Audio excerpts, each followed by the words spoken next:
On va passer maintenant à la deuxième phase de nos rencontres. Donc, pour la première table ronde, donc, sur les industries.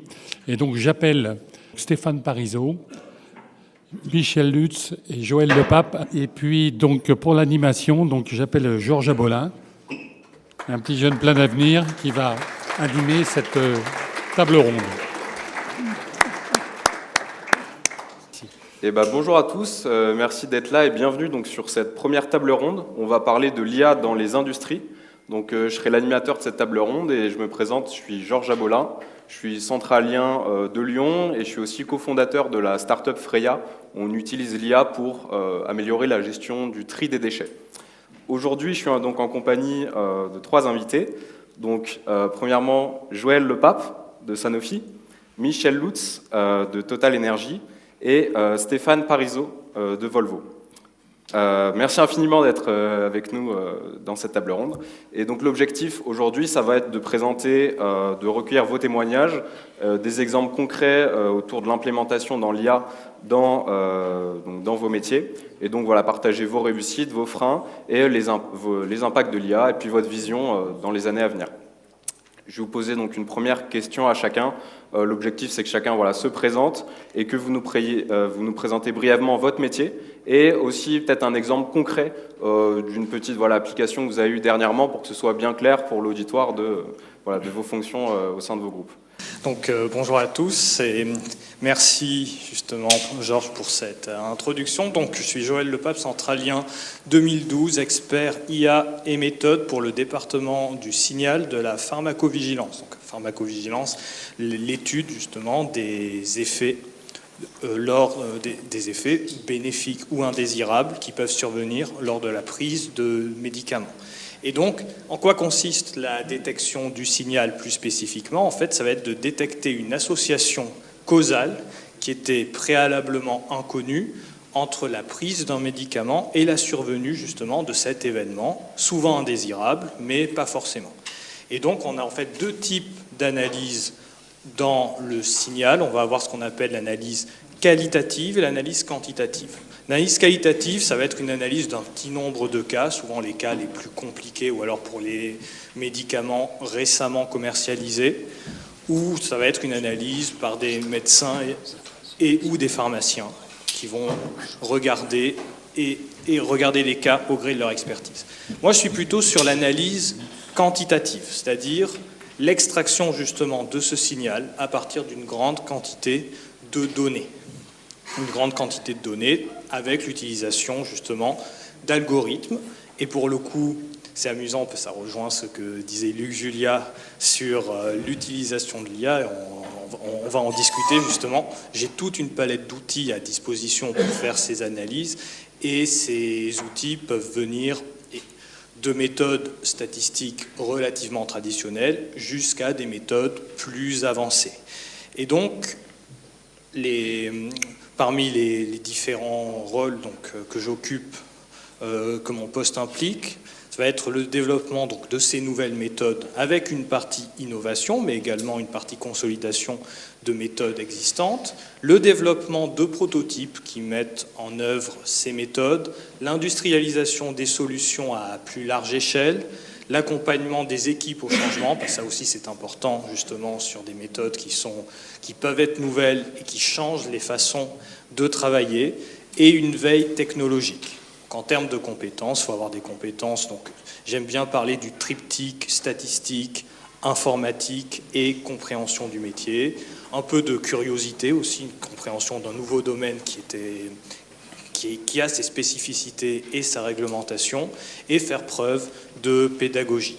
Et donc, une des missions récentes sur laquelle j'ai eu l'honneur de travailler, c'est une revue de qualité de l'eau, donc revue des lots manufacturés, mais en utilisant l'éclairage des données de pharmacovigilance pour rajouter un contrôle supplémentaire par rapport à cette étape de fabrication. Merci beaucoup Joël pour ton intervention. Michel, Michel, vous êtes Chief Data Officer de Total Energy et directeur Data et IA de la Digital Factory. Donc je vous laisse vous présenter brièvement. Bonjour à tous, moi je suis Michel Lutz, donc je suis pas centralien, je fais partie du tiers des amis invités et ravi d'être là avec vous. Donc oui, moi j'ai un peu deux rôles chez Total Energy.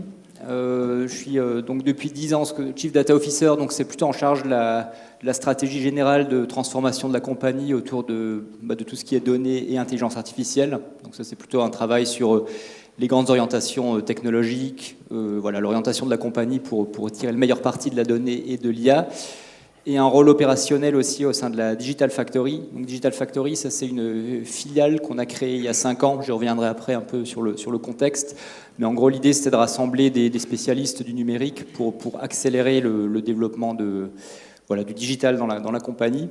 C'est à peu près 300 personnes, et moi je suis en charge de l'équipe qui fait la partie intelligence artificielle. Donc on a une cinquantaine de personnes.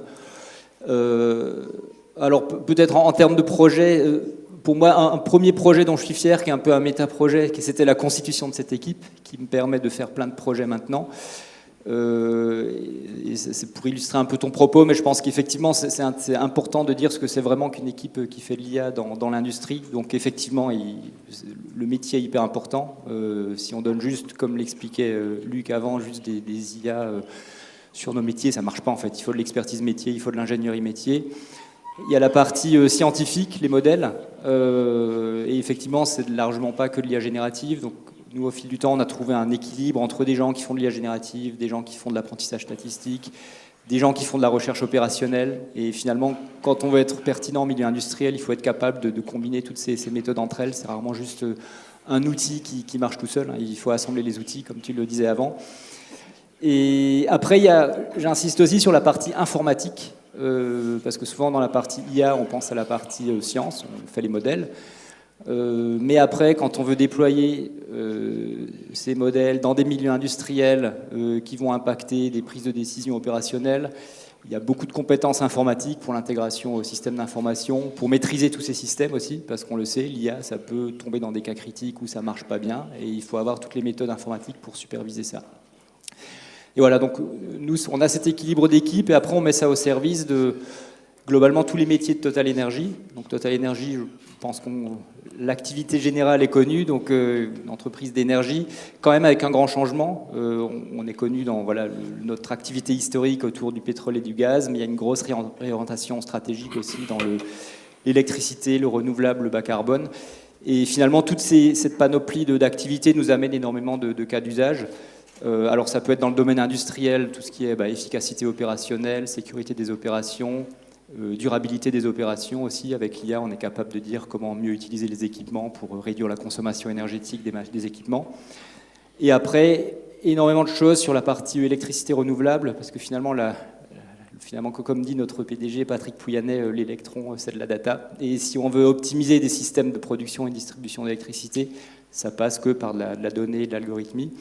Donc ça peut être, on travaille sur des cas, analyse d'images satellites pour regarder où placer des panneaux solaires, jusqu'à la production. On a à Montpellier un centre qui récupère toutes les données de production renouvelable en France, et on a des milliers d'algorithmes qui font de l'analyse en temps réel pour superviser toute cette production d'électricité. Okay. Merci beaucoup Michel. Stéphane, donc vous êtes spécialiste de la transformation digitale et de l'IA au sein de Volvo.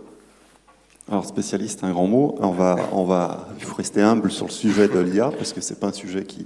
Enfin, moi j'ai fait comme tout le monde, je me suis mis quand c'est devenu un peu populaire.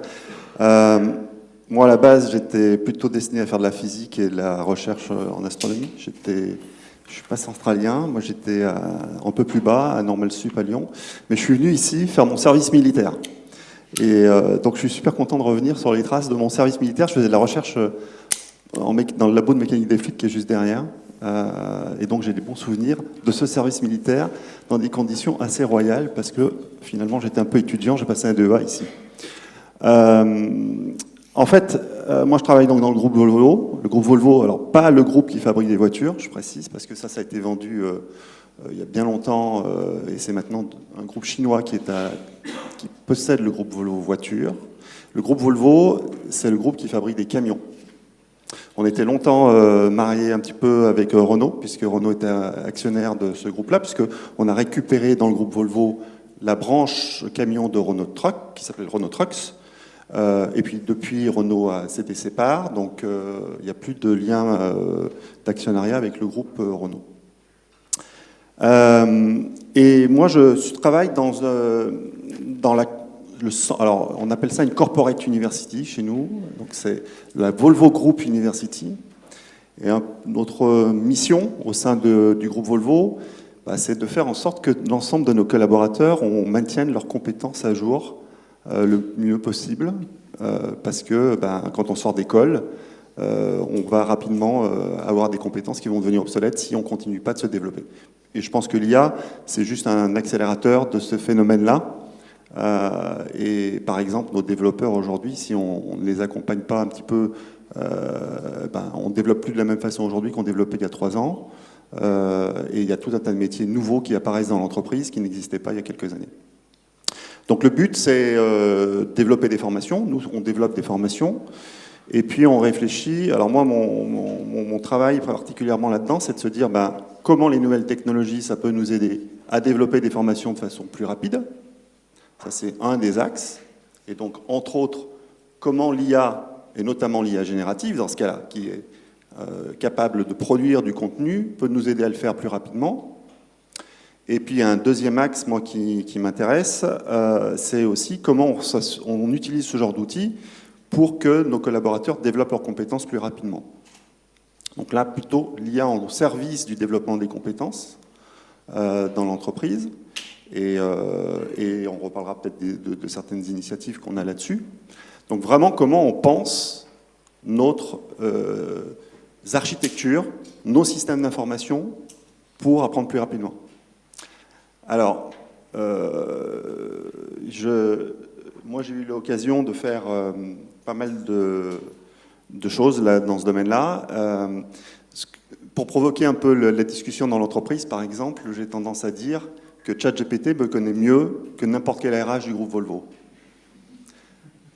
Ça, c'est facile à prouver, parce que je leur montre, et je demande à ChatGPT quelles sont mes compétences aujourd'hui que j'ai, quelles sont les idées que je pourrais avoir pour développer mes compétences, et j'ai une réponse qui est plutôt pas mal. Plutôt pas mal. Moi, je trouve que c'est plutôt pas mal en termes de réponse. Et la question, c'est pas tellement de se dire d'accuser les RH. La question, c'est de se poser la question pourquoi. Et la question, c'est de se dire comment dans l'entreprise, finalement, on peut arriver à mieux cerner les besoins de nos collaborateurs en termes de formation. Pour qu'ils puissent avoir... On a tous un cerveau qui est différent dans notre façon d'apprendre. On aime parfois mieux les concepts théoriques, parfois on préfère avoir des vidéos, parfois on préfère avoir des contenus audio, parfois on a besoin de simplifier le contenu pour pouvoir le comprendre. Et l'IA a cette particularité de pouvoir adapter le contenu à... donc on est sur des cas très d'usage, et des cas d'usage, en fait, on en a plein, en termes de tests, aujourd'hui. Je peux en citer un, puisque c'était la question. Alors, je vais en prendre un très précis. Nos ingénieurs qui développent des batteries doivent suivre la réglementation européenne sur le développement des batteries. Et c'est une réglementation européenne, comme toutes les réglementations européennes, très complexe, qu'il faut arriver à intégrer dans le cadre de son travail pour nos ingénieurs. Et ce n'est pas avec un e-learning ou une formation d'1 heure qu'on a la possibilité d'intégrer tout ça. Donc la question, c'est comment leur donner les moyens de dialoguer, de poser toutes les questions, une forme de chatbot. Le chatbot, c'est un des cas d'usage, par exemple, spécialisé sur du contenu spécifique, et comment faire en sorte que ce chatbot leur apporte les informations utiles. Alors c'est vrai qu'il y a des difficultés. C'est vrai que les premières versions qu'on va faire peuvent halluciner. Et c'est vrai qu'il y a une méthode à avoir pour pouvoir avoir un taux d'hallucination qui soit extrêmement faible. Donc, merci Stéphane. Voilà. Très bien, merci pour votre réponse très complète. Mais je vais vous laisser la parole pour justement la deuxième question commune auquel vous avez commencé à répondre. C'est donc dans quel but est-ce que Volvo, et chacun de vos groupes respectifs, qu'est-ce qui vous a motivé à justement intégrer l'IA au sein du groupe, et aussi à quel moment est-ce que ça a commencé? Parce qu'on a pu entendre que l'IA, justement, ça existait depuis des dizaines d'années, ce terme-là. Vous, à quel moment et dans quel but vous avez commencé à dire que ça permettait, le but c'était accélérer les processus, monter en compétences, etc. Enfin, est-ce que vous pouvez juste, voilà... L'IA, c'est pas nouveau. D'abord, dans le groupe, c'est un sujet qui existe depuis bien avant l'IA générative, mais c'était plutôt un sujet d'experts. L'IA générative, ça a rendu public ce sujet, puisque ce sont devenus des outils que tout le monde a pu utiliser à la maison. Et du coup, la question qu'on s'est rapidement posée, c'est de se dire, qu'est-ce qu'on en fait ? Là, je rejoins totalement Luc Julia sur ce point. Quels sont les cas d'usage qui vont être pertinents ? Avec aussi toutes les réticences qui peuvent aller derrière. C'est-à-dire qu'il y a beaucoup de peur derrière. Beaucoup de peur parce que les gens se disent « Ah, bah, ça peut halluciner. Avec quel taux ? Comment on le maîtrise ?» Donc, comment on maîtrise cette nouvelle technologie qui peut faire peur ? Une technologie aussi où on peut trouver tout un tas de raisons pour lesquelles... les problèmes environnementaux, par exemple. Donc, comment avoir une démarche, j'allais dire, responsable dans la façon dont on peut utiliser ce genre de choses. Donc, il y a 1 an et demi de ça, le board du groupe Volvo, parce que ça s'est décidé au board du groupe Volvo, il y a eu une réunion spécifique IA dans laquelle c'est le CEO du groupe Volvo qui a, j'allais dire, enclenché une dynamique stratégique au niveau du groupe en définissant 6 axes stratégiques pour le groupe. 6 axes avec lesquels il y aurait un reporting au niveau du groupe et sur lequel on s'est dit on va regarder ce que l'IA peut nous apporter par exemple pour transformer ou à augmenter nos ventes. Comment l'IA va nous aider à mieux gérer la gestion des pièces détachées. Comment l'IA va nous aider à mieux gérer nos processus industriels. Un autre axe, comment faire en sorte que l'ensemble de nos collaborateurs peuvent se former à l'IA. Parce qu'il y a beaucoup de craintes, et donc une grosse partie... Moi, ce que j'ai constaté en voyant en rencontrant beaucoup de nos collaborateurs sur ce sujet-là, quand je les prends et que je leur fais une formation sur l'IA, il y a à peu près 15% on appelle ça de front-runners chez nous, donc les gens qui sont un peu en avance. Il y a 15% qui seront des irréductibles et qui ne voudront jamais y aller. Et puis, il y a tout un écosystème au milieu qui est indécis. Et l'idée, c'est de leur apprendre à maîtriser l'IA, à comprendre les faiblesses qu'il peut y avoir, parce que oui, ça peut halluciner, mais les humains peuvent aussi halluciner. Tout ce qu'on peut reprocher à l'IA, on peut le reprocher aux humains. Et je crois qu'il faut être super humble sur la façon dont on prédit l'avenir avec l'IA. Parce qu'on est régulièrement bluffé. Et ce qui ne fonctionnait pas avant, on découvre que les nouvelles versions font fonctionner certaines choses. Je ne vous explique pas, vous avez peut-être suivi l'actualité cette semaine, vous regardez Gemini 3, vous regardez ce que c'est capable de faire, et vous allez voir qu'il y a quand même chaque fois des étapes qui sont franchies, à une vitesse qui est assez hallucinante, et qui est extrêmement compliquée au niveau de l'entreprise. Donc nous, voilà un exemple de décision, ça a été fait au niveau du board, et puis il y a beaucoup de choses qui se passent ensuite dans l'entreprise, et la difficulté qu'on a, c'est à fédérer tout ça. Parce que tout le monde est curieux, tout le monde a envie de tester. Donc comment on consolide ça? Comment on transforme nos initiatives en réels projets qui vont être en production? Là, il y a des gros enjeux. Et on en reparlera. Je laisse la parole à mon voisin. Oui, j'allais y venir. Merci beaucoup pour la réponse très détaillée. Michel Lutz, du coup, même question sur donc, quand est-ce que l'IA a été intégrée dans la stratégie globale et dans quel but? Et ensuite, je vous laisserai aussi enchaîner sur voilà, comment est-ce que Total structure la transformation IA à l'échelle d'un groupe aussi vaste. Et voilà, comment est-ce que les outils IA sont développés, etc. Donc, Ok, c'est une question difficile parce que, comme le disait Luc avant, on ne sait jamais trop ce qu'on met derrière l'IA. Ouais. Après, moi, je vois plutôt la question comme une question plus générale, c'est comment on met de l'aide à la décision informatisée, plus ou moins automatisée dans nos activités. Et finalement, c'est pas une question c'est pas la question d'intégrer l'IA, c'est comment on met ça au service de la stratégie et puis de l'efficacité de l'entreprise. Et nous, finalement, il y a une histoire, si on prend cette définition, relativement ancienne sur ce sujet et sur certains pans cœur de l'activité de Total Energy. On est pertinent parce qu'on est capable d'analyser massivement de la donnée de façon automatisée, le domaine des géosciences, par exemple, de tout ce qui est imagerie sismique, données de géosciences. Depuis les premiers gros investissements autour des supercalculateurs de Total Energy, ça date de 1984. Et c'est cœur métier chez nous. On continue à investir sur ces technologies. Toujours pour la partie oil and gas, mais de plus en plus pour, par exemple, la simulation de grands champs d'éoliennes, etc. Donc ces technologies existent depuis toujours, son cœur activité, pareil, tout ce qui est contrôle des processus industriels dans les usines, etc. Après, je pense qu'il y a eu une première intégration de nouvelles façons de faire de l'informatique. Quand je suis arrivé il y a 10 ans, dans les années 2015, où on a exploré ce que tu expliquais avant, les data science, les big data, le deep learning, le machine learning.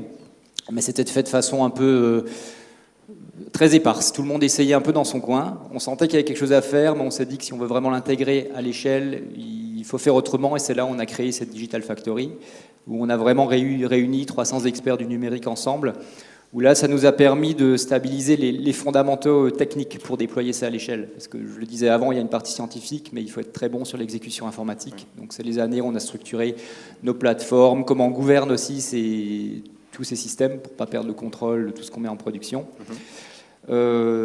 C'était aussi des années où on a trouvé aussi la capacité d'exécuter rapidement. Donc en 5 ans, on a déployé plus d'une centaine d'applications développées nous-mêmes avec mon équipe. Ça fait à peu près 10 000 modèles d'IA qu'on a mis en production. Alors je reste modeste, ce n'est pas forcément de l'IA générative, ça peut être des modèles plus simples. Mais on a fait ça à l'échelle. C'était aussi, ça nous a permis aussi d'intégrer la partie, ce que tu expliquais avant, IA pour tous, avec l'IA générative. Donc on a eu un gros déploiement, par exemple, c'est assez symbolique, de Copilot, Microsoft Copilot. On a 30 000 licences pour les collègues de la compagnie. Et là, on arrive à un tournant où on a fait plein de choses nous-mêmes, et maintenant on veut encore aller plus loin. Donc là, il y a une stratégie d'accélération qui est en train de se mettre en œuvre, qui s'articule déjà autour d'un premier axe qui est un axe stratégique, parce que finalement, pendant les 5 années passées, c'était beaucoup, comme on faisait du digital classique, on regardait comment marchait l'entreprise et on cherchait des sources d'inefficience et on faisait localement des modèles d'IA ou des solutions pour régler ça. Okay. Là, on entre dans une phase plus stratégique. Le top management de la compagnie s'est donné 6 axes stratégiques de transformation pour l'ingénierie en général, pas forcément l'IA. Et 3 sont très forcément teintés autour de la donnée et de l'IA. Il y en a un qui est digitalisation à l'échelle de l'industrie. Donc il y a de l'IA, mais il y a aussi de la robotique, du drone, etc. Il y a un sujet autour technologie numérique pour la sécurité et la durabilité. Et un 3e autour de l'électricité, ce que j'expliquais un peu avant. Donc ça, c'est les axes stratégiques. Et on rentre dans une phase de... Il y a je pense, 2 sujets intéressants sur la partie IA. Une stratégie d'accélération pour l'exposition de la donnée à grande échelle. Parce que pour l'IA, on ne peut pas prendre un chat GPT externe, par exemple. Il faut que ce soit connecté à nos données, à nos bases d'informations. Et donc là, on investit massivement dans extraire les données pour pouvoir les mettre à disposition de systèmes d'IA. Avec des partenaires spécifiques, des spécialistes de la donnée industrielle. Et on a aussi une politique de partenariat sur la partie IA pour aller vraiment sur de l'IA de pointe. Donc on a je pense qu'il y a quelque chose il y en a 2, je vais citer. Il y a un partenariat qu'on a fait avec Mistral. Donc on a signé cet été Mistral AI, donc la fierté française, européenne d'IA générative, où là on travaille sur plusieurs cas, je détaillerai peut-être après, mais notamment des cas qu'on regarde très, très, très en avant avec eux, c'est la partie agentique, justement, ce que expliquait Luc, comment exposer de l'information à des grands modèles de langage pour de la décision en milieu industriel. Et puis de façon générale, mais je ne veux pas prendre tout le temps de parole, je développerai après, ce qu'on regarde de très près aussi, c'est la partie IA et science. Un des vrais problèmes, ce que tu disais avant, c'est vrai que ChatGPT, ça peut donner des résultats pas mal. Mais quand on travaille sur des problématiques d'ingénierie, des problématiques industrielles, le pas mal, ça ne suffit pas en fait. Il faut des choses très performantes. Et la performance ne se cherche pas avec des modèles génériques, c'est comment on injecte de la science. Donc la connaissance de nos experts, ou la connaissance scientifique en fait qui existe, ce qu'on appelle les first principle models, toutes les équations que peuvent connaître les ingénieurs. Il faut que ça se reflète dans l'IA en fait. Mais si on prend ChatGPT sur l'étagère, il n'y a pas cette connaissance scientifique. Et donc ça, c'est des choses qu'on regarde avec nos équipes R&D, c'est faire ce couplage entre IA qui est statistique et la science, quoi. Et c'est là où on aura vraiment les meilleurs IA. D'accord. Et alors du coup, vous avez certains outils IA qui sont développés en interne, si je comprends bien, aussi certains partenariats avec Mistral.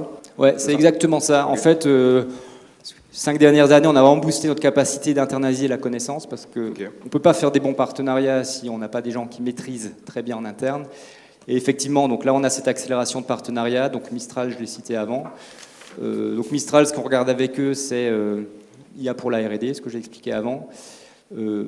IA pour les fonds, la relation client, mais ça je pense que vu le public c'est moins intéressant, mais je peux développer. Et sinon la partie agentique en milieu industriel, donc là ce qu'on fait, c'est exactement ce que expliquait Luc avant. En fait, on simplifie la vie finalement des opérateurs ou en milieu industriel, tous ceux qui ont travaillé dans des usines savent que c'est assez infernal d'avoir accès à l'information, parce que finalement on a des bases de données dans tous les sens, des ERP, des bases de connaissances, des historiens de production, des modèles de procédés, etc. Et donc quand on travaille dans ce milieu, il faut qu'on aille chercher l'information à droite à gauche, on fait des fichiers Excel horribles pour essayer de prendre des décisions. Et nous, ce qu'on travaille avec Mistral, c'est d'exposer toutes ces sources d'informations comme des outils. Et ensuite, l'utilisateur va parler à une IA Mistral, et l'IA Mistral, avec ses capacités de raisonnement, je mets des guillemets, est capable de savoir dans quels outils aller chercher l'information pour faire une réponse circonstanciée. Donc c'est pas juste le Mistral que vous avez quand vous le téléchargez sur votre portable, mais c'est un Mistral connecté au savoir interne de l'entreprise, qui peut être ses données, ses modèles de procédés, et qui va compiler une réponse en fonction de ça. Voilà, ça c'est ce qu'on est en train de faire. Et donc les outils IA que vous développez ou avec qui vous êtes en partenariat, ils sont développés pour qui? C'est pour les employés, pour tous les employés de Total Energy, où il n'y a que certains secteurs? Ou est-ce que aussi c'est destiné à vos clients pour enrichir vos services? Ça va vraiment être en fait très différent. Il y a l'exemple que je viens de citer, c'est vraiment pour les opérateurs en milieu industriel. Donc effectivement, on a, et ça c'est l'usage un peu historique de l'IA, c'est des IA spécialisées pour des spécialistes. Ouais. Où là, il y a quand même un enjeu de trouver les bons couplages. Parce que moi, ce qu'il faut absolument éviter, c'est que les spécialistes un jour deviennent des perroquets d'IA, même si les IA deviennent de meilleurs en meilleurs. Il faut toujours des gens intelligents en face qui en fassent un bon usage et qui soient capables de challenger le savoir aussi qui sort d'une IA, parce que le jour où on n'a plus de gens qui connaissent, le jour où on n'a plus des ingénieurs qui connaissent pas leur domaine et qui croient juste qu'ils sortent d'une IA, on sera embêté. Okay. Donc il faut gérer ça. Et puis après, donc voilà, c'est les IA pour les spécialistes, comme on faisait de l'IA dans le domaine des géosciences, etc. Et puis là, effectivement, ce qui change, c'est ce que tu expliquais avant, c'est cette IA un peu pour tous, avec des outils comme Copilot, où là, c'est des usages beaucoup plus modestes, c'est un peu de la productivité individuelle, mais qu'on a besoin. Il faut apporter des outils. Il faut que les gens dans une entreprise aient la même expérience qu'ils aient dans le monde privé, dans leur vie privée. Et ça, par contre, ça passe par de la formation. Donc nous, par exemple, j'ai parlé des 30 000 licences qu'on a déployées. On a eu, chaque personne qui a une licence a eu une journée de formation en présentiel à l'IA pour expliquer comment utiliser intelligemment ces outils. Okay. Eh ben, merci beaucoup Michel, on va passer la parole à Joël. Donc Joël, alors pour revenir sur la question globale, et après je vous laisserai détailler un peu plus sur Sanofi. Pareil, dans votre cas, dans le cas de Sanofi, quand est-ce que l'IA a été implémentée et du coup quels sont les piliers importants à ce niveau-là. Et après, je vous laisserai revenir aussi sur les spécificités de l'IA appliquées du coup aux recherches et développement chez Sanofi. On a vu je pourrais détailler, mais sur le site internet, il y a différents piliers d'IA qui sont mentionnés notamment. Et, voilà. Oui, après je tiens à préciser justement que mon approche, je suis beaucoup sur le terrain et moins au niveau stratégique que peut être Michel, mais je pense que c'est un éclairage différent. Sur la première question, sur la question de la temporalité, c'est intéressant parce que pour y tenir une réponse générique, on a vu l'historique de l'IA, donc l'IA qui a été un domaine de recherche jusque dans les années 80-90, et ensuite ces domaines-là ont commencé à rentrer dans le milieu de l'entreprise. Donc je pourrais dire en fait, quelle que soit l'entreprise, de manière simple, en 2005 on parlait de business intelligence, en 2015 on a vu rentrer la data science, et vers 2020 on a vu rentrer l'IA. Donc là c'est amusant, mais je pense qu'on prendrait n'importe quel grand groupe, on va avoir à peu près ces mêmes effets de mode.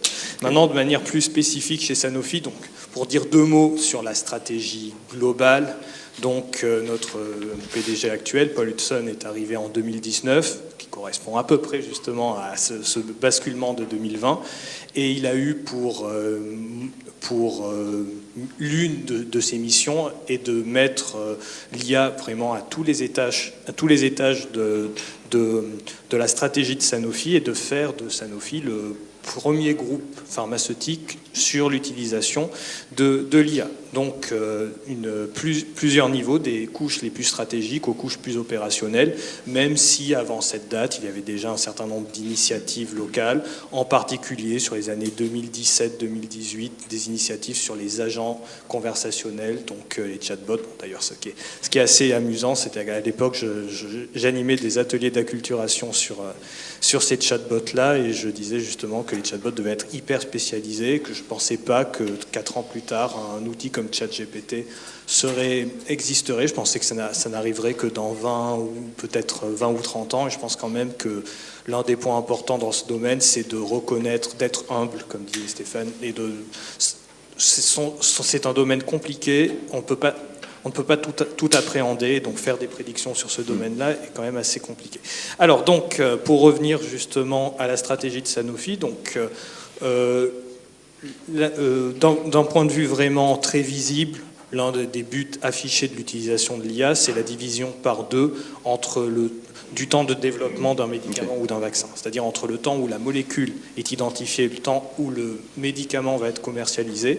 L'objectif est d'ici 2030 de réduire ce délai de 2 en utilisant des techniques, en particulier de l'IA. Et pour ça, en particulier, on a des structures spécifiques qui ont été mises en œuvre dans l'organisation qu'on appelle des accélérateurs, donc 2 accélérateurs à Paris et un accélérateur à Lyon, qui fonctionnent en fait comme des startups, avec un recrutement particulier, avec des façons de travailler en mode agile, pour casser les silos et faire incuber des projets à très haute valeur ajoutée, et s'affranchir des complications qui peuvent exister justement dans les grandes entreprises. On peut également citer en projet, donc des projets sur le prédiagnostic des maladies rares, des assistances aussi pour les chercheurs, aussi bien dans leur recherche bibliographique, leur recherche scientifique, et comme je disais, une IA qui est déployée à tous les employés également de l'entreprise via un chatbot, comme expliqué Michel, donc un agent conversationnel qu'on appelle concierge, donc qui est notre concierge, donc qui a été fine-tuné sur les données de l'entreprise. Donc on a accès bien sûr à un LLM, un modèle de langue généraliste, mais avec en plus des spécificités entraîner sur les processus internes de l'entreprise. Donc, par exemple, pour remplir ses objectifs individuels, de l'assistance à la rédaction de ces objectifs, de l'assistance à aller chercher de l'information donc pour les employés dans des organigrammes, dans des bases de données qui peuvent être complexes. Donc une simplification justement à tous les niveaux. Et cet outil, on va dire, a été déployé la première fois à peu près il y a 2 ans, et il est monté en puissance, et depuis 6 mois, je dirais qu'il est très performant. Ok, donc des IA pour l'ensemble du groupe avec différents types d'IA. Moi, ce que j'avais vu, c'est donc il y avait IA expert, IA snackable, IA générative. Je voudrais revenir sur l'IA, je pense, expert, du coup, qui vous aide en R&D.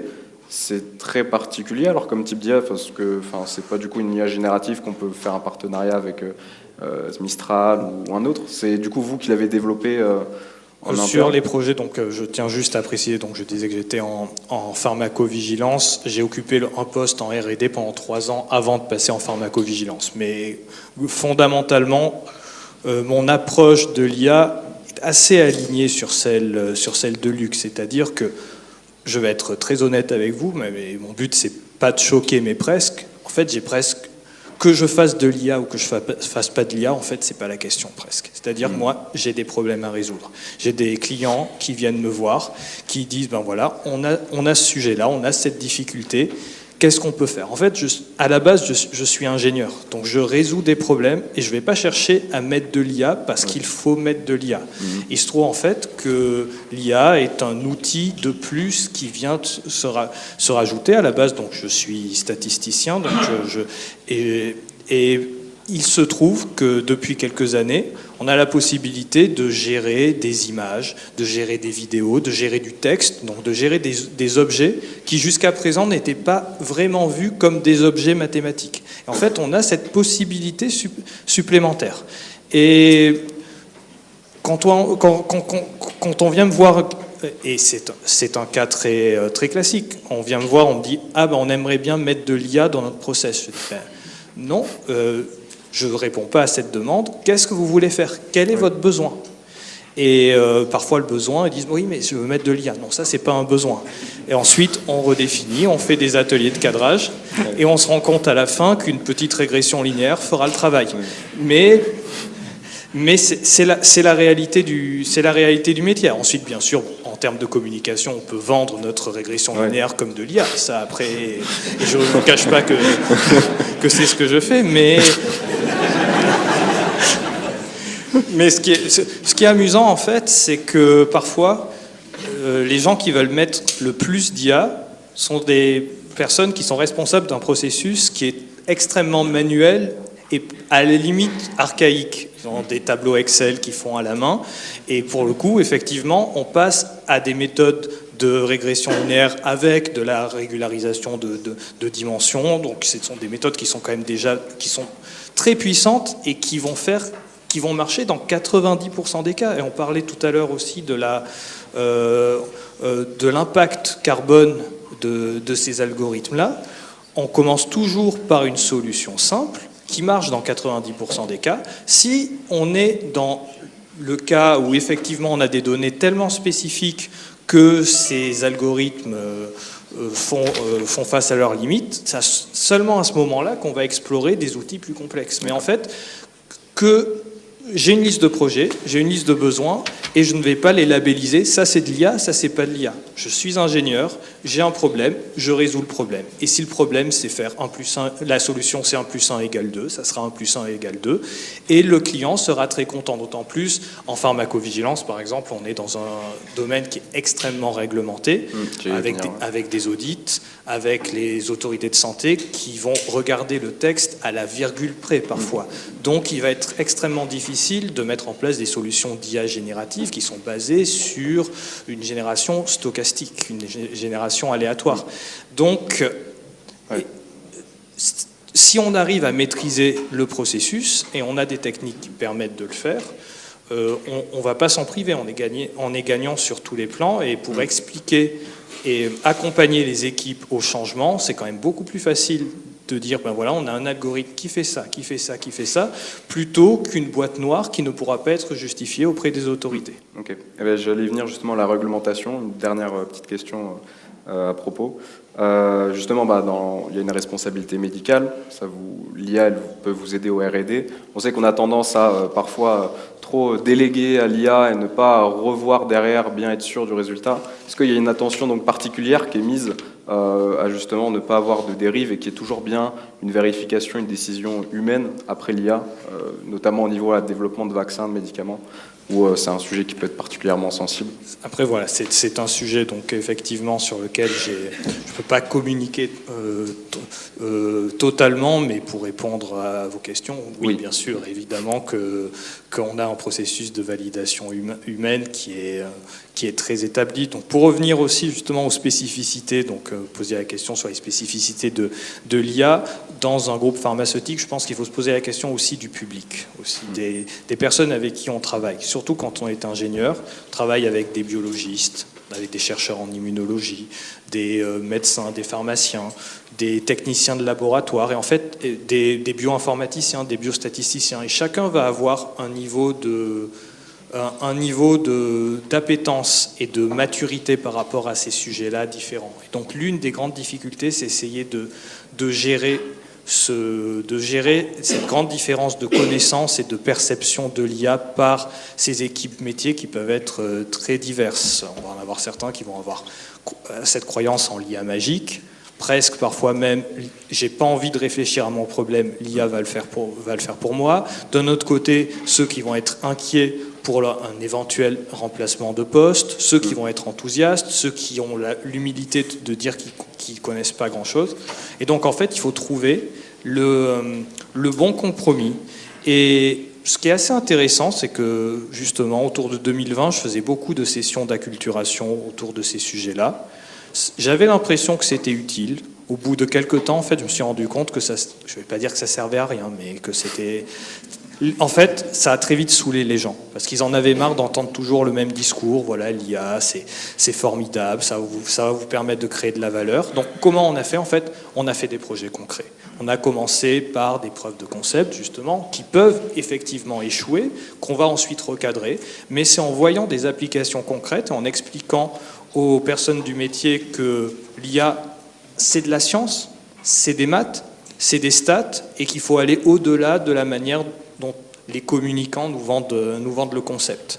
Et lorsqu'on franchit ça et qu'on montre des applications concrètes, qu'on leur explique justement que l'IA, elle va peut-être pas intervenir là où vous pensiez, mais sur un petit détail justement. Donc par exemple, on avait extrait de l'information justement d'études toxicologiques sur les animaux qu'on avait faites sur une vingtaine d'années dans des documents en PDF non structurés. Et donc on avait utilisé un service d'extraction. Et donc ensuite il s'agissait de reconstruire bidimensionnellement le document. Donc en fait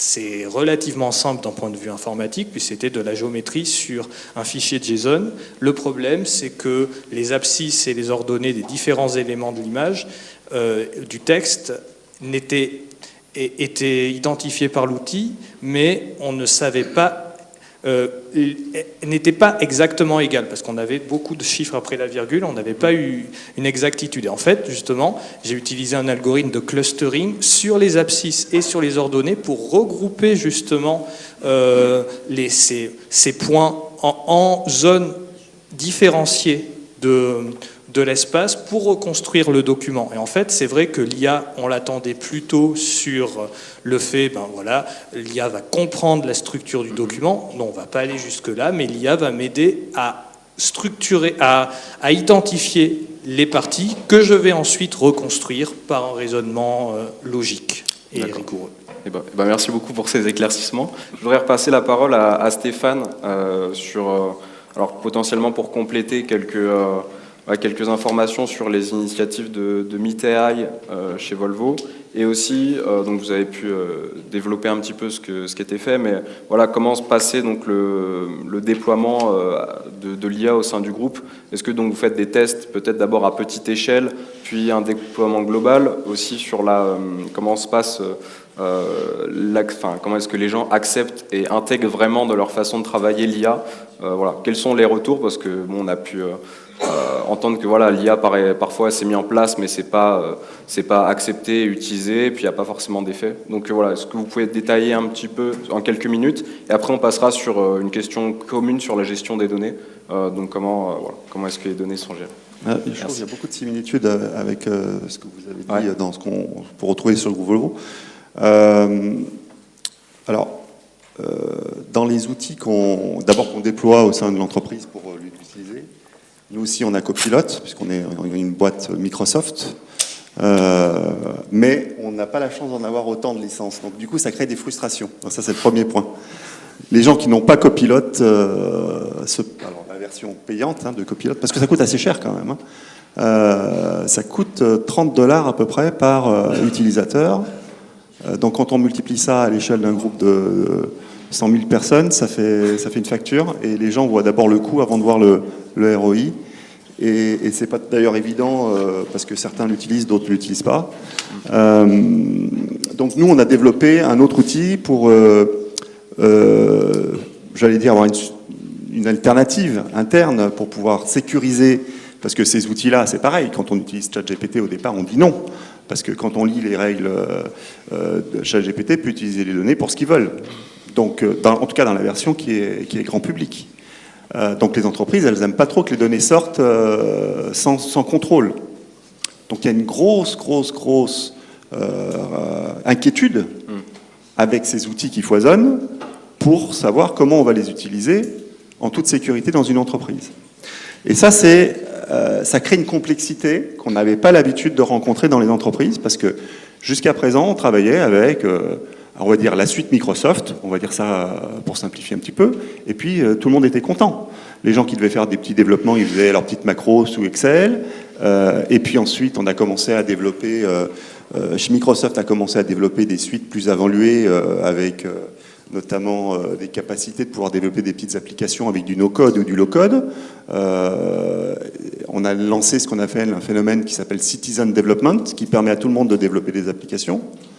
Donc il y en a qui se sont engouffrés là-dedans, donc ça crée plein d'applications, il faut pouvoir gérer tout ça, ça crée une complexité. Et puis dessus tout ça, on rajoute les outils de GenAI, avec Copilot qui arrive, ceux qui ne sont pas contents de l'avoir, et on développe d'autres outils, nous on appelle ça Volvo GPT, qui est accessible à tout le monde et gratuitement dans l'entreprise. Donc du coup, la première des questions qu'on s'est posées, c'est il faut clarifier tout ça, il faut essayer de permettre de donner de la lisibilité sur tous ces outils, parce que c'est beaucoup plus compliqué. Et la plupart des personnes n'ont pas l'habitude de travailler avec autant d'outils. Donc, moi j'ai lancé cette initiative qui s'appelait MeetAI il y a 1 an et demi à peu près, au moment où on a validé un certain nombre d'axes stratégiques, pour pouvoir embarquer les collaborateurs. Et on a, suite à ça, fait beaucoup de sessions pratiques. Alors c'est vrai que la question c'est comment embarquer les collaborateurs sur ces sujets-là, sans les lasser, parce que c'est vrai qu'il peut y avoir une lassitude pour les gens qui ne sont pas passionnés par le sujet. Comment les rendre productifs avec ces outils-là, comment gérer les risques, parce que le groupe, par exemple, nous, on a décidé de ne pas avoir une politique trop restrictive, c'est-à-dire qu'on ne bloque pas les outils qui sont non propriétaires du groupe Volvo, mais on donne des consignes d'utilisation, en indiquant qu'il ne faut pas les utiliser avec des données internes de l'entreprise. Donc nous, on a un système de classification de données. On dit qu'il y a des données publiques, des données internes, des données confidentielles, des données strictement confidentielles. Déjà, vous avez une complexité là, parce qu'il faut savoir, tiens, par exemple, une adresse email, ça tombe dans quelle catégorie? Donc ça, il faut déjà comprendre cette classification. Puis après, il faut savoir quels outils sont accrédités, pourquoi. Et puis après, il faut savoir comment les utiliser. Puis après, il faut savoir comment bien les utiliser pour avoir un résultat qui soit pertinent. Donc développer l'esprit critique. Et on peut avoir tendance, une fois qu'on les utilise, à oublier notre esprit critique et prendre ça comme... donc c'est pas une mince affaire. Et du coup, l'accompagnement, il faut le rendre le plus pratico-pratique. Et notamment, là, plus récemment, moi, ce que j'ai essayé de faire, c'était de se dire comment ces outils, on peut les utiliser dans un contexte d'apprentissage. C'est-à-dire comment je peux développer mes compétences en utilisant ces outils-là. Et là, il y a, selon les outils qu'on peut utiliser, certains peuvent apporter telle ou telle fonctionnalité, sont meilleurs pour telle ou telle chose, et du coup, d'essayer de donner une lisibilité dans tout ça. Ok. Merci beaucoup pour votre intervention. Merci. Je vais passer la parole à Michel. Voilà, on va poursuivre sur les données. La gestion des données, donc une IA performante, ça dépend aussi en grande partie de la qualité de la base de données. Et donc c'est un point stratégique et important. Et donc la question, ça va être comment est-ce que vos entreprises gèrent les données. Donc est-ce que notamment c'est des données existantes trouvées en ligne, est-ce qu'il y a des données créées, est-ce que vous gardez vos données qui sont en open source ou est-ce qu'elles sont propriétaires, est-ce que les protections en termes également d'hébergement cloud, comment est-ce que ça se passe, et puis également l'impact, un petit mot sur l'impact énergétique lié à ces données. Ouais. Alors, il y a beaucoup de questions dans cette question. Oui, il y a plusieurs. Et il reste pas beaucoup de temps, donc c'est... Je vais commencer, et dites-moi si j'oublie un élément. Ça marche. Ça pourrait être complété par Joël. Peut-être juste donner un peu de contexte pour expliquer ce que c'est que la donnée chez Total Energy, ce que ça représente en termes d'ordre de grandeur. Parce qu'on a, finalement, il y a plein de données différentes. Alors, la donnée déjà dont je parlais avant, historique, sismique, donc ça se compte, c'est plusieurs dizaines de pétaoctets de données, d'archives de données sismiques, géosciences, donc c'est des volumes assez phénoménaux, et c'est notamment pour traiter ces données qu'on utilise la partie supercalculateur. Également parce que c'est des données, on a aussi une politique de confidentialité de l'information. Donc ça, c'est des données strictement confidentielles, soumises à des contraintes légales très particulières, très coûteuses, parce que c'est aussi des données qu'on achète. Donc ça, c'est des données qui vont simplement pas dans le cloud. Donc toutes ces données sont stockées, archivées, calculées sur nos capacités de calcul, donc dans notre supercalculateur à Pau. où il y a des enjeux, puisque là, la partie supercalculateur, il y a des vrais enjeux d'énergie, hein, puisque c'est alors c'est pas les mêmes tailles de data center que ce qu'on utilise pour faire du chat GPT, mais quand même, c'est déjà des belles machines sur lesquelles on a investi récemment. J'ai parlé au début, on a investi depuis les années 80 sur la partie HPC. Régulièrement, on remet à jour les technologies, et la dernière, donc notre supercalculateur s'appelle le Pangea. La dernière version qui a été déployée en 2024, Pangea 4, on a réduit la consommation globale d'électricité de ce supercalculateur de 87% par rapport à la génération précédente. Alors pour des raisons d'évolution technologique, d'optimisation du calcul, et aussi d'avoir une stratégie un peu de parcimonie et d'optimisation. Donc c'est des sujets qu'on regarde effectivement de près, qui par ailleurs, alors puis ça peut faire un lien avec la partie besoin d'énergie des supercalculateurs, enfin des data centers notamment utilisés pour l'IA, puisque nous on est producteur de solutions d'énergie, et donc on a aussi des solutions de fourniture d'énergie et de solutions de décarbonation pour les data centers. Donc on travaille avec Microsoft, Google, AWS et d'autres. Donc on leur fournit effectivement, ça peut être de l'électricité renouvelable, ça peut être des solutions aussi bas carbone pour tout ce qui est générateur de secours, parce que finalement dans tous les data centers ont généralement des générateurs de secours qui fonctionnent au diesel. Donc soit on a des solutions de diesel biosourcé, soit on les aide à remplacer ça par des batteries industrielles, puisqu'on a une filiale qui s'appelle Saft. Et aussi un truc assez sympa qui montre aussi la créativité de l'ingénierie de Total Energy. On a développé une solution de refroidissement des serveurs de calcul à partir d'huile de cuisson recyclée, donc qui a été développée à Oudal en Normandie, et qui a été testée. Du coup, les tests ont été faits sur notre propre supercalculateur à Pau. Donc voilà, c'est un peu l'ingénierie au service de l'IA. Voilà, donc là j'ai parlé de la partie géosciences. Après, important, la donnée industrielle. La donnée industrielle, donc c'est plutôt tout ce qu'on peut remonter de nos opérations industrielles. Donc la partie exploration-production, mais aussi, donc on estime que la partie exploration-production, raffinage chimie, c'est l'ordre de grandeur de milliards de données de capteurs qui remontent de la donnée en temps réel. Okay. Et là, on a signé un partenariat cet été avec une entreprise qui s'appelle Emerson AspenTech pour remonter encore plus de données. Il y avait certaines données qu'on ne remontait pas ou à des fréquences trop basses. Donc ça, on les remonte encore plus massivement pour accélérer tous nos cas d'usage autour de l'industrie. Okay. Donc vous créez beaucoup de données. Il y a certaines qui sont plus confidentielles que d'autres, que vous gardez vraiment sur vos propres data centers. Voilà, c'est ça. Ok.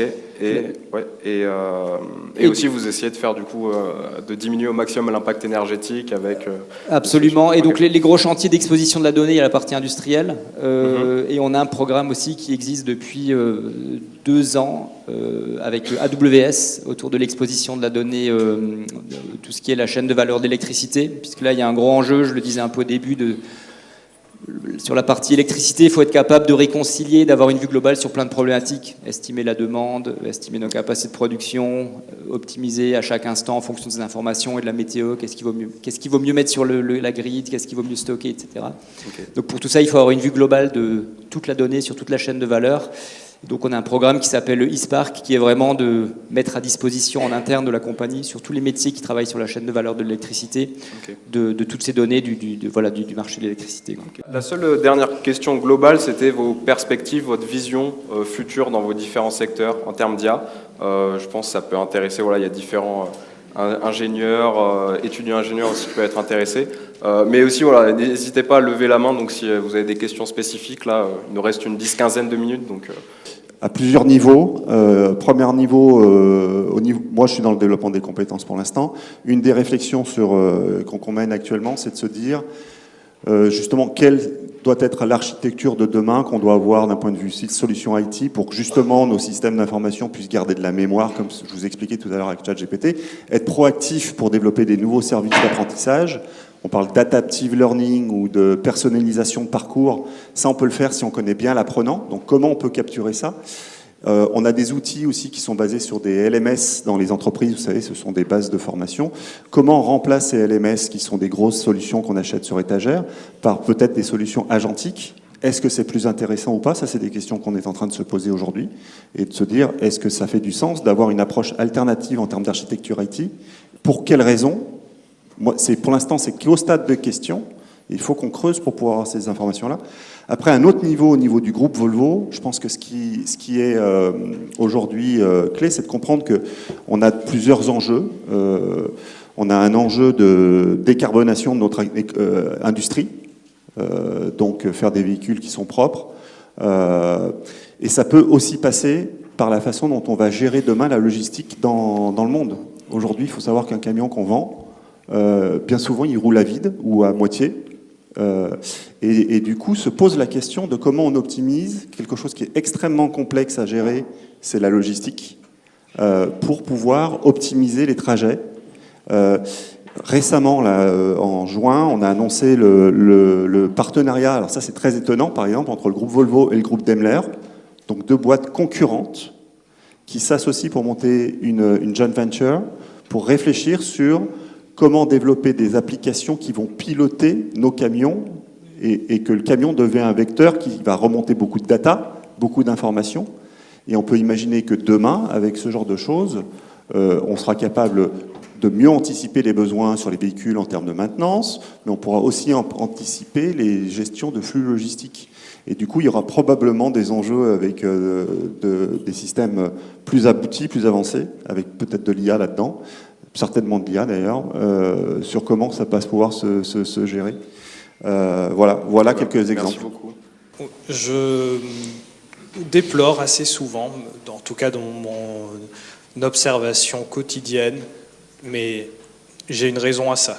Je trouve que dans ce débat de l'IA, sur les réseaux sociaux, sur LinkedIn par exemple, mais aussi de partout, les ingénieurs sont paradoxalement peu visibles. Et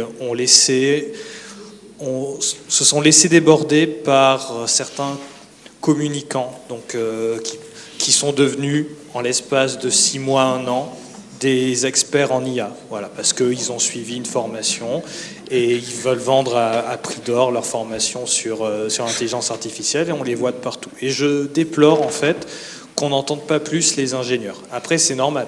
Un ingénieur a un discours nuancé et il ne va jamais pouvoir tenir ce genre de discours qui est malheureusement beaucoup plus simple à tenir. Mais comme je disais en fait au tout début, quand je me suis présenté, je pense vraiment que pour avoir des compétences en IA, il faut avoir à la fois justement de bonnes compétences en mathématiques et en statistiques, donc ne jamais oublier les fondamentaux, être très bon aussi en informatique et avoir cette compréhension du métier et du besoin.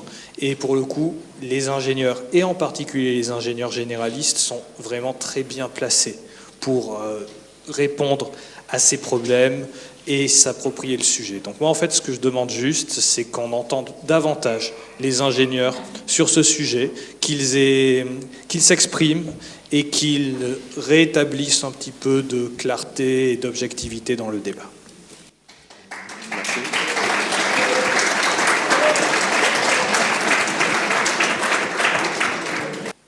Moi, ce que je constate, c'est qu'il y a une transformation des entreprises qui est en cours en ce moment, à tout un tas de niveaux, sur des métiers y compris très opérationnels, où là on commence à injecter des profils qui étaient inattendus, qui sont capables de réfléchir sur comment on peut utiliser ces nouvelles technologies pour automatiser un certain nombre de choses. Et sur les profils, moi ce que je recommanderais aux jeunes qui sortent d'école, j'ai eu moi l'occasion par exemple de faire passer des entretiens récemment sur des profils que je recherchais avec de l'IA. Ce que j'avais constaté, c'est que souvent on restait très scolaire également pendant les entretiens. Et souvent, je trouve que sur un sujet comme celui-là qui va très très vite, sur lequel l'esprit de curiosité est très important, soyez curieux. Testez. C'est si vous testez que vous saurez de quoi vous parler sur un sujet comme celui-là. Donc il faut vraiment ne pas hésiter il ne faut pas avoir peur. Hein. Je pense qu'on a trop souvent, y compris chez les jeunes, on peut voir des jeunes qui ont peur de l'IA. Donc je pense qu'il faut relativiser, et là je trouve que c'est aussi un point important. Deuxième chose, n'hésitez pas à regarder par vous-même, sortez du contexte purement scolaire aussi, allez faire des choses par vous-même pour que vous puissiez, parce que ça va très très vite. Et le temps qu'on formalise tout ça, souvent les choses ont avancé sur le marché. Ouais, peut-être si je peux compléter sur aussi un peu des fantasmes qu'on peut lire, c'est vrai, sur LinkedIn ou autre. Après, c'est vrai que c'est toujours dur pour... peut-être qu'on est moins visible, parce qu'en fait, ceux qui travaillent vraiment dans l'IA, c'est les gens qui ont le moins de discours un peu visionnaires, parce que nous, on voit tous les problèmes aussi, et tout ce qui ne marche pas, donc c'est forcément plus difficile d'aller dire comment sera le futur dans 50 ans, transformé par l'IA. Mais après, je pense aussi sur les fantasmes et un peu les trucs qu'on peut lire, ou sur les aspects, ça va transformer ou détruire les emplois. Il y a deux points, je pense que c'est important de préciser aussi. Souvent on lit, il n'y a plus besoin d'informaticiens maintenant parce que voilà, l'IA code tout seul, les assistants codent. Mais en fait, pour moi, le sujet est un peu différent. C'est l'accès à l'outil informatique se facilite. Il y a plein de choses où avant on avait besoin de coder, maintenant on n'a plus besoin de coder parce qu'on peut se faire ces petits trucs avec des outils qui vont nous aider à faire de la génération de code. Mais par contre, on n'a jamais eu autant besoin d'informaticiens parce que les systèmes qui permettent de faire marcher tout ça sont de plus en plus complexes et en fait c'est un peu en fait, je pense que c'est un peu comme le parallèle avec l'automobile. En fait, avant, dans les technologies d'avant, les premières automobiles, il fallait être un peu mécano pour rouler avec. Aujourd'hui, quand on est utilisateur, on ne sait plus ce qu'il y a sous le capot. Par contre, les ingénieurs qui fabriquent les voitures, ils gèrent des systèmes de plus en plus compliqués. Et je trouve que c'est un peu ça l'informatique aujourd'hui. Et sinon, sur la partie aussi face au métier de l'ingénierie et de la connaissance interne de l'entreprise, on en aura toujours besoin parce que finalement, si on raisonne d'un point de vue un peu davantage compétitif, les grands modèles, on va aller les chercher chez OpenAI, chez Mistral ou n'importe où, mais on sera toutes les entreprises utiliseront les mêmes grands modèles d'IA générative. Ce qui va faire la vraie différence, c'est à la fois les données qu'on va mettre dedans, qui sont nos données, le savoir de l'entreprise qu'on a accumulé depuis des années. Donc ça, c'est un savoir-faire précieux. Et puis après, les humains qu'on va mettre en face, qui vont à la fois injecter leur connaissance, leur bon sens, leur savoir, leur créativité, tout ce qui ne sort pas d'un algorithme. Et c'est ce couplage qui change tout. Et par exemple, nous, on parlait avant de ce que je faisais ce qu'on fait avec Mistral.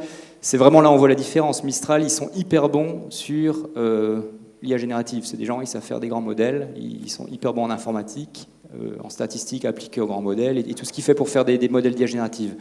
Par contre, le partenariat marche bien parce qu'on y amène 2 données, et puis les gens de chez nous, donc des gens qui savent faire de l'électricité, qui savent faire de l'oil and gas, qui font ça depuis des années.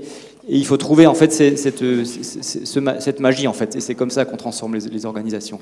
Nous, on a par exemple des experts parce qu'il y a une nouvelle façon de procéder pour coder avec de l'IA. Donc c'est pas juste je fais un prompt et puis c'est sympa. Il y a une nouvelle façon d'utiliser, d'appréhender ces outils-là. Donc on a une équipe spécialisée là-dedans qui est supposée accompagner nos développeurs pour pouvoir bien appréhender, bien utiliser l'IA. Ensuite, ce qui est intéressant sur ce sujet, c'est que là aussi on peut lire tout et n'importe quoi, on peut lire plein de choses. Récemment, j'ai lu un article de je ne sais plus quel cabinet qui montrait que l'IA pouvait ralentir les développeurs de 20% de leur temps. Et la semaine d'avant, on peut lire, toujours par des grands cabinets, l'IA peut apporter entre 20 et 40% de productivité. Il y a une chose est sûre, c'est que toutes les entités qui sont clientes de l'IA, de l'entité IT aujourd'hui, elles n'ont pas vu le coût de la facture IT diminuer.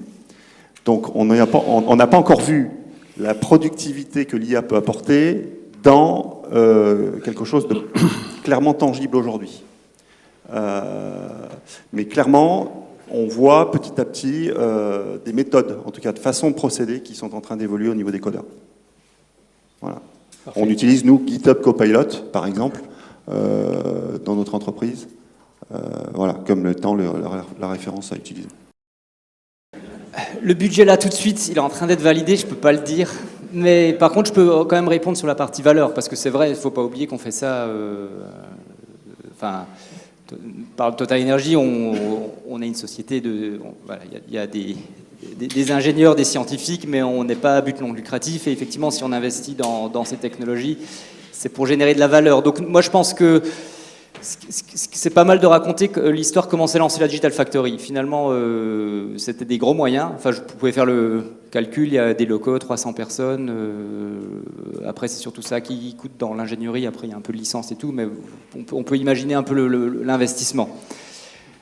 Par contre, ça a été entièrement centré sur... donc, il y a déjà deux choses qu'on n'a pas monétisées, mais pour lesquelles on avait des objectifs, qui étaient la sécurité et la diminution des émissions de CO2, puisque ça, bon, c'est pas une question de coût, c'est quelque chose sur lesquels tout ce qu'on peut faire pour améliorer ça, on utilise ce qu'on peut faire. Et après, sur la partie valeur, c'était assez simple. Donc, Patrick Pouyanné a dit, je vous donne les moyens de lancer la Digital Factory. Vous avez pour objectif de générer 1,5 milliard de dollars, je crois que c'est dollars de valeur par an à partir de 2025. Donc, quand on a créé les équipes, on a commencé à reporter ça. Donc en fait, on a une équipe dédiée dans la Digital Factory qui est spécialisée de la estimation de la valeur des produits. Donc pour certains, on est capable de faire des méthodes expérimentales pour la chiffrer concrètement. Pour d'autres, on fait plutôt des business cases. En tout cas, c'est regardé par le métier. C'est pas nous, c'est pas moi, le spécialiste de l'IA qui donne la valeur. C'est des gens du métier. Donc c'est lui qui estime sa valeur et c'est quelque chose qui était reporté, suivi par le COMEX de façon régulière. Et je sais pas ceux qui connaissent Patrick Pouyanné, mais on l'embrouille pas trop en fait. Donc quand on lui dit, on est sûr de nos chiffres. Alors donc voilà, ça a été suivi dans le temps. Je peux pas dire exact, je peux pas communiquer exactement si on était pile à 1,5, un peu en dessous, un peu au-dessus. Mais on est arrivé là, cette échéance 2025. Moi, je suis toujours là. La Digital Factory est toujours là. Et Total Energy, j'ai un peu expliqué sa nouvelle stratégie. On investit pour aller encore plus loin, encore plus fort dans le digital et l'IA. Donc, a priori, c'est que ça sert à quelque chose, quoi, sur la partie valeur.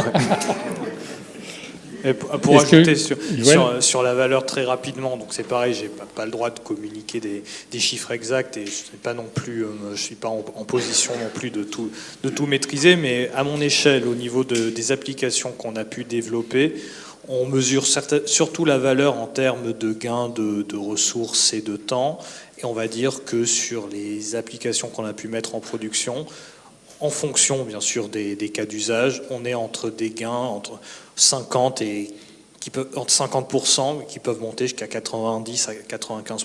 Donc, quand même, on peut diviser par 10, voire par 20 la durée, la complexité de certains processus grâce à de l'IA / automatisation intelligente. Et nous, chez Volvo, je pense que c'est extrêmement compliqué d'avoir une photo synthétique. Ça peut se faire parfois par projet. Par exemple, je vous ai parlé d'un projet, on a un projet où on regarde comment l'IA peut nous aider à avoir un taux de transformation des leads, donc des clients avant-vente, et si on peut augmenter notre taux de transformation. Les premiers résultats de la phase d'étude là, montraient on pouvait augmenter de 20 points le taux de transformation. Donc on mesure par projet parfois la productivité comme ça. Mais avoir une photo, on a aussi des projets qui sont globaux et très coûteux, et ça on sait les mesurer. Par exemple, on est en train de monter ce qu'on appelle un data lake au niveau du groupe Volvo, c'est-à-dire qu'une plateforme où on met toutes les datas de toutes les plateformes. Ça, c'est un coût énorme pour notre entreprise, mais derrière, ça va nous permettre de pouvoir ensuite développer tout un tas de services beaucoup plus facilement. Donc ça, on sait mesurer combien ça coûte, donc on le gère plutôt comme un coût et un investissement. Le ROI en espérant que ça va venir avec les gains de productivité qu'on va avoir derrière. Ensuite, sur Copilot, par exemple, c'est ce que je vous ai dit tout à l'heure, c'est très très difficile de savoir c'est quoi le ROI de Copilot. Moi, si je devais juste me mettre à titre individuel, je ne sais pas vous dire ce que ça me fait gagner par jour l'IA. Pourtant, j'utilise régulièrement, tous les jours. Je suis incapable de vous dire, et je ne vais pas vous dire un chiffre, parce que Microsoft, vous les écoutez, ils vont vous dire que ça va vous faire gagner 1h30 par jour. Moi, à titre perso, je l'utilise tous les jours. Ça m'apporte un service que je ne sais pas quantifier. Et je dis souvent, sur ce sujet-là spécifiquement, est-ce que vous avez déjà vu un business case de Excel ? Très bien. Merci. Ainsi se termine donc la première table ronde. Je tiens à remercier donc nos intervenants. Michel Lutz, Stéphane Parisot et Joël Lepape, ainsi que Georges